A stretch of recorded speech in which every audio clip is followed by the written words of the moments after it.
I'm Eric Blackburn, and this is my AEP 800 Module 5 presentation over 21st century skills and technology in the classroom and its associated barriers. The first article covered several barriers schools see when utilizing Web 2.0. Web 2.0 is seen as a transition from static web pages to a World Wide Web that is interactive and user-generated. This includes, but is certainly not limited to, social media sites. This article discussed several common excuses as to why Web 2.0 isn't or can't be used in schools. The excuses had to do with a lack of time for teachers to learn how to effectively use the resources, a lack of time for training, both for teachers and for students, as well as a lack of support in the form of support staff and a lack of administrative support. School culture was also a common excuse. Maybe lower grades don't have as easy of access as upper grades, or perhaps the location of technology resources don't lend themselves to equal use by all. The final excuse the article examined was the digital divide. Basically, those with technology access at home are willing and able to use new technological resources, and those without access are willing, but are at times unable to adapt it seamlessly. The last bit of the article listed specific skills needed for graduates in the 21st century. The ones that stood out to me as the most were the need to be creative and innovative, a critical thinker and problem solver, flexible, and have leadership skills and be accountable and responsible. This article was chock full of valuable information for educators. Specifically, I liked that for each barrier or excuse, there was a tip for how to help staff overcome the problem. The second article covered common barriers to tech adoption in education. The first was lack of vision, not having a strong plan from the get-go. The second was changing teacher roles, needing teachers to understand that they will no longer be the focal point of the classroom. It's time to allow the students to take charge. The next was considering the achievement gap. We as teachers know that not every student comes from the same background. We need to also recognize that their background also dictates to an extent the knowledge base they are presented to us with when it comes to technology. Fourth, the lack of money to invest in technology. Money is obviously tight everywhere, but technology spending must become a priority for all districts moving forward. Next, thinking beyond textbooks. There's a whole world out there full of open educational resources that can be accessed considerably cheaper, if not free, when compared to traditional textbooks. And finally, the importance of having infrastructure in place. If districts don't provide PD, training, and ongoing support, all the technology and the fastest internet won't be utilized to its greatest potential. The Digital Divide is a New York Times article about the digital divide existing in our country concerning those who have broadband internet and those that do not. For many areas of our country, access to broadband internet has become the new case of the haves versus the have-nots. It has replaced previous generations comparing those with or without indoor plumbing or those with or without electricity. According to this article, 25% of our country is without access to broadband internet. And that number skyrockets to more than 50% of households that bring in less than $20 grand a year. Many of these homes are still using dial-up. Two programs highlighted for their work to bridge the digital divide are the Lifeline program and the E-Rate program.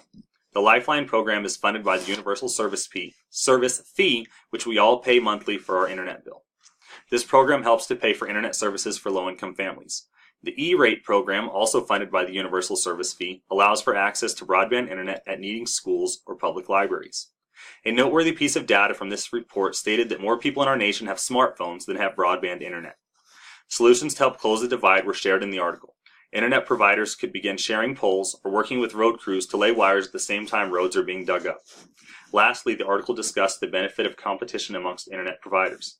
Increased competition would lead to greater access at a lower rate for all those using the service. The last article from Education Week, entitled Open Educational Resources Movement Scales Up, was about the push to utilize open educational resources rather than the traditional use of textbooks. Open educational resources are resources shared over the internet, though typically used to fill gaps, are now available to take the place of outdated and inflexible textbooks. Large-scale adoption is the idea that open resources take the place of said textbooks. This has been done in pockets around the country and select subject areas such as English and language arts. Other districts have adopted the practice on a smaller scale, using the resources to fill gaps in the textbook-focused curriculum. The benefit of the open resources when compared to a textbook is that they are fluid. A teacher can add to it or take something out, and the next educator can benefit from the changes or make their own. A company leading the push in the open educational resource world is Open Up Resources. They currently offer math curriculum to districts for free. They do charge for services associated with it, such as trainings, print materials, and help services. They hope to see districts utilize their services in lieu of purchasing traditional math curriculums.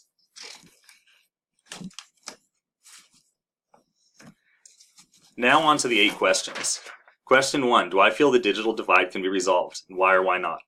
I feel that there will always be some sort of divide. I fancy myself somewhat of a realist and therefore feel that there will always be haves and have-nots. Our job with educators is to try and minimize the effect the divide has. We must provide opportunities for those without access at home while they are at school. Before and after school clubs, meetings, study halls are all examples of ways to help bridge the digital divide. What skill sets do I feel 21st century students must acquire prior to graduation? I feel in order to succeed, students must be adaptable, have an ability to collaborate effectively with others, and be able to think outside the box. Situations are ever changing. If a student or employee can't adapt to the changes, they aren't going to be around for long. Students need to be able to collaborate with others, not just in person, but also in a digital sense. Very few projects are ever completed by just one person. The idea that common sense isn't so common anymore spells out the importance of being able to think outside the box. Too many people look at what is directly in front of them, and that's all they see. To be truly successful in the 21st century, a graduate needs to look beyond what is right in front of them and figure out what is really needed. What impact has the global economy had on my personal use of the internet? The global economy has impacted my internet usage in two ways. One, I can research anything until I am blue in the face. I can find out what is happening in any corner of the world and dive in as deep as I want, regardless of its presence on the mainstream news or TV. Secondly, I am a much more informed and willing consumer. I can purchase goods the world over. I would never have imagined purchasing something from someone in Indonesia or Singapore, but if that person has the same product as a person in New Mexico or in Utah for a lower price, I feed right into the global economy by making a purchase over the internet. What technology training do I need to effectively integrate technology in my current position as a 5th grade teacher? Honestly, I don't need much new training at all. I really would benefit from refresher courses, however. Our district has done Google trainings. I have personally attended off-site PD sessions in Google, iPad, and smartboard use. Unfortunately, in the time that has passed since the initial trainings, I have not utilized what I've taught as I should have, and therefore have forgotten much of it. If I could have brief refresher courses, I have no doubt that I could integrate technology more fully and more effectively into my classroom. Is my school and district equipped with 21st century technology? Yes. My district has spent a great sum of money in the last 5 to 7 years on smartboards for all pre-K through 5th grade classrooms to include the computer lab, iPads for all students enrolled in high school courses, 4 iPad carts of 20 iPads each for middle school and elementary classrooms to share, 5 iPads for all elementary classrooms, and iPads for each teacher. 3 Chromebook carts of 20 Chromebooks each have been purchased for the districts. We also have broadband internet, document cameras for all teachers, as well as digital projectors. We have a dedicated elementary computer lab, a dedicated middle school computer lab, and 2 high school computer labs. All this technology in a district that serves on average 250 students. I would say our district has more than enough 21st century technology, provided the internet is working on the given day. What are the advantages of innovative practices in schools? I would say the advantage number one is that student engagement is increased. Students don't have to learn by staring at a textbook or listening to a lecture anymore. Along the same vein, students will have a greater understanding of a teacher's purpose and objective if they use any of the innovative practices available. Students will see a relevant lesson with true real-world application. Innovative practices will also help to limit the number of struggling students that fall between the cracks. With everything now available, there is zero excuse for not knowing how each and every student in a school is performing. What disadvantage do I see to innovative practices? The only disadvantage I see, although I don't really think it carries much weight at all, is parent buy-in.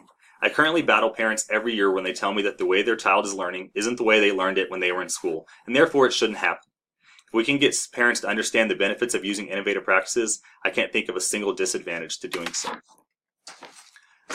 Lastly, have I experienced problems with cyberbullying or other inappropriate internet use with students? Yes. Unfortunately, I have experienced several problems with cyberbullying and inappropriate use of the internet. The building I teach in has had issues with bullying on both Facebook and Twitter. We've had issues with students bullying one another, as well as students being bullied by parents of other students. We also have had students create Twitter accounts to criticize discipline, dress codes, and sports playing time issues within our building. Lastly, multiple students have been caught either viewing or attempting to view pornographic material while at school. I had a 5th grade student doing Google searches for long-necked stripers. Through conversations with him, I was able to figure out he was attempting to view images of naked strippers. That wraps up my Module 5 presentation. Thank you for viewing, and I hope you found it to be informative.